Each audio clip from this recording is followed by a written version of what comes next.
नक्कीच आणि युती एक केली होती. महत्त्वाची बातमी या मुद्द्यावर येतो मी तुमच्याकडे. हेमालीकडे एक संभाजीनगरमधूनच बातमी आहे. एक बातमी आहे. संभाजीनगरमध्ये एमआयएमच्या कार्यकर्त्यांचा उत्साह शिगेला पोहोचलेला आहे आणि गरवारी स्टेडियममध्ये कार्यकर्त्यांचा गोंधळ उडालेला आहे आणि त्यामुळे त्यातच पोलिसांना ही गर्दी पांगवण्यासाठी सौम्य लाठीचार्जही करावी लागलेला आहे. एमआयएमला चांगलं यश संभाजीनगरमध्ये मिळताना पाहायला मिळतं आहे आणि त्यातच कार्यकर्त्यांचा उत्साह शिगेला पोहोचलेला आहे. अगदी कार्यकर्त्यांनी जेव्हा एमआयएमचे कार्यकर्ते हे उमेदवार हे जेव्हा आघाडीवर होते तेव्हापासूनच हा सगळा जल्लोषाला सुरुवात झाली होती आणि गरवारी स्टेडियमजवळ हा सगळा गोंधळ उडाला. अखेर पोलिसांना सौम्य लाठीचार्ज करावा लागलेला आहे.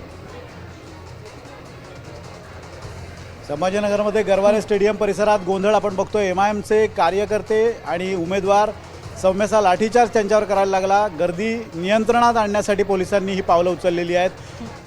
आज सकाळपासून आपण महापालिकांचे निकाल बघतोय. मुंबईसह राज्यभरात भाजपला चांगलं यश मिळताना दिसतंय. त्या संभाजीनगरमध्ये 24 नगरसेवक एमआयएमचे निवडून आलेले तर राज्यभरात 95 नगरसेवकांनी विजय मिळवलेला आहे.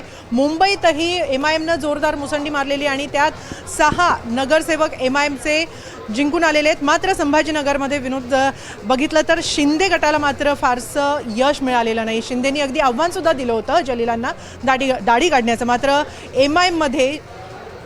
एमआयएमनं तिथं जोरदार धक्का दिलेला आहे. तिकडे त्यांचे सर्वाधिक उमेदवार विजयी होताना दिसत आहेत. तर राज्यभरात सुद्धा 95 उमेदवार निवडून आलेले आहेत एमआयएमचे. संभाजीनगरमध्ये एमआयएम दुसऱ्या स्थानी आहे, हे विशेष.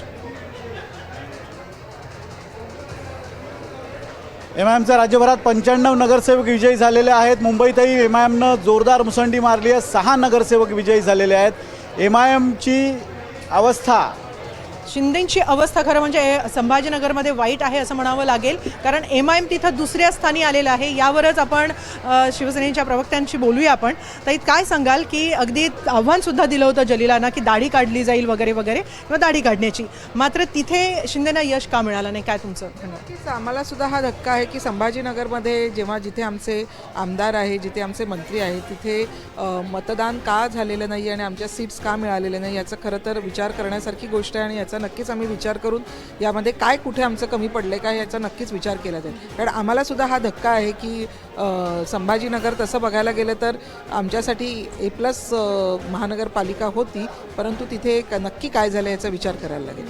नाही, मुंबईबद्दल जर बोलायचं झालं तर मुंबईमध्ये शिवसेना, त्यातही ठाकरे गट आणि तुमचे शिवसेना दोघांमध्ये नक्कीच तुलना होणार आहे या विजयाची किंवा ज्या जागा मिळालेल्या आहेत. शिंदे गटाला मात्र तितकंसं यश मिळालं नाही आहे का? तिकडे ठाकरेच वरचढ ठरले असं नाही वाटत आहे. स्ट्राईक रेट आमचा चांगला आहे, कारण आम्ही फक्त 91 जागा लढलेत आणि तिथे ते 146 जागा लढलेले आहेत. तर त्याच्यामुळे स्ट्राईक रेट आमचा नक्कीच चांगला आहे आणि अजूनही बरेच निर्णय यायचे आहेत आणि त्याच्यामुळे आम्हाला खात्री आहे की आम्ही कमीत कमी अजून 50पर्यंत तरी आमच्या जागा नक्कीच जातील. कारण अजूनही माझ्याकडे निकाल येत आहेत. आमचे बरेचसे जण शेवटच्या 4:30 वाजेपर्यंत सुद्धा मला वाटतं हे चालू होणार आहे, मतदान चालू राहणार आहे.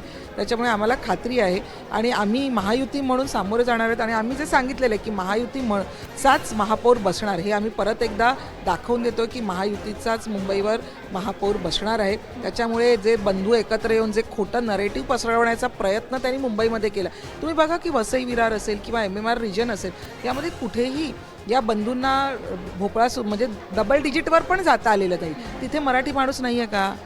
मग मराठी माणूस फक्त मुंबईचाच आहे का?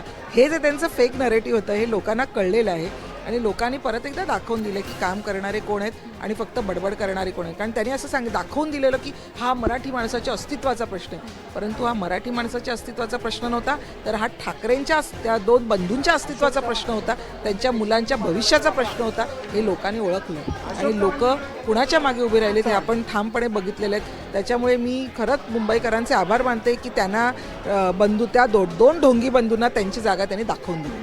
पण ठाणेकरांनी चांगली साथ दिली. अखेर अगदी ठाणे हा आमचा गड आहे आणि ठाण्याला अतिशय चांगली साथ आम्हाला मिळालेली आहे. त्याच्यामुळे ठाणेकरांचे सुद्धा खूप खूप धन्यवाद. आणि परत एकदा सांगतो की सतत काम करणारी व्यक्ती म्हणून शिंदेसाहेबांना ओळखलं जातं, डाऊन टू अर्थ, आणि लोकांना कल्पना आहे की खरोखर प्रामाणिकपणे जर काम करणार. कारण तुम्ही एक बघा की काँग्रेसने सुद्धा मुंबईत काही फार मोठ्या सभा घेतल्या नाही. ठाकरे बंधूंनी जेव्हा हिंदीचा मुद्दा घेऊन ते मुंबईकरांसमोर आले त्याच्यानंतर बराच वेळ त्यांनी फक्त टाइमपास केला. त्यांनी कुठेही त्यांची युती आहे असं दाखवलं नाही किंवा काही करण्याचा प्रयत्न केला नाही. अगदी शेवटच्या टप्प्यामध्ये ते कुठेतरी शाखेबिखेमध्ये फिरायला लागले. खरं तर ते अतिशय चांगल्या पद्धतीने काम करू शकले असते. जरी ते आमचे विरोधी असले तरी त्यांच्या काय चुका होतात हेही बघणं तेवढंच गरजेचं आहे. त्याच्यामुळे ते करू शकले असते, परंतु त्यांचा जो मूळ आळशीपणा आहे तो त्यांना नडला. दरम्यान